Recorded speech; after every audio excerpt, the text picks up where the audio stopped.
where they're like, if only we brought back the commands of Scripture, maybe picking and choosing specific ones, and Hmm. made those the laws of America, then America would be blessed the way ancient Israel was supposed to be blessed. Last year, there's like that senator in Texas. It's like 10 commandments on every school. Right. My reaction would be, well, yeah, that's great.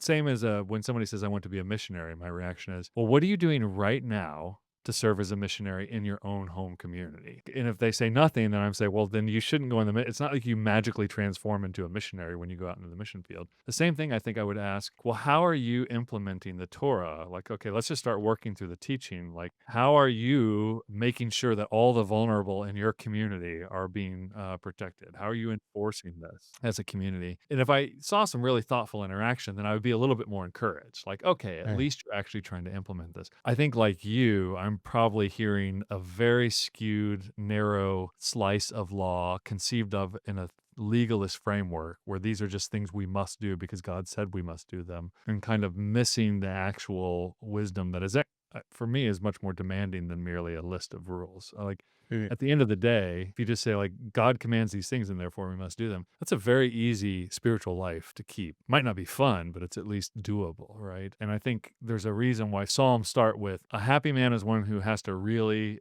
mutter through the Torah and really think it through it day and night. And that becomes a delight to him as he realizes that like he has to work this out. So I would push back and say, I would like to hear how in your business practice, how you as an employee have put these things into practice beyond just saying, I'm going to be a good citizen at work and I'm going to be nice to people and I'm going to tell the truth. So I think the law is probably more penetrating and more demanding than they are actually imagining. I mean, I think there are like just common sense ways in which the law is for Israel. It's protecting a group of people who are agrarian subsistence on the edge of starvation year in and year out. So some things that are being appealed to are actually very specific context that like the context doesn't exist for us anymore, Mm. right? So they'd all have to be translated over as to what they look like. And by the way, that's not like a Hebrew Bible versus modern world.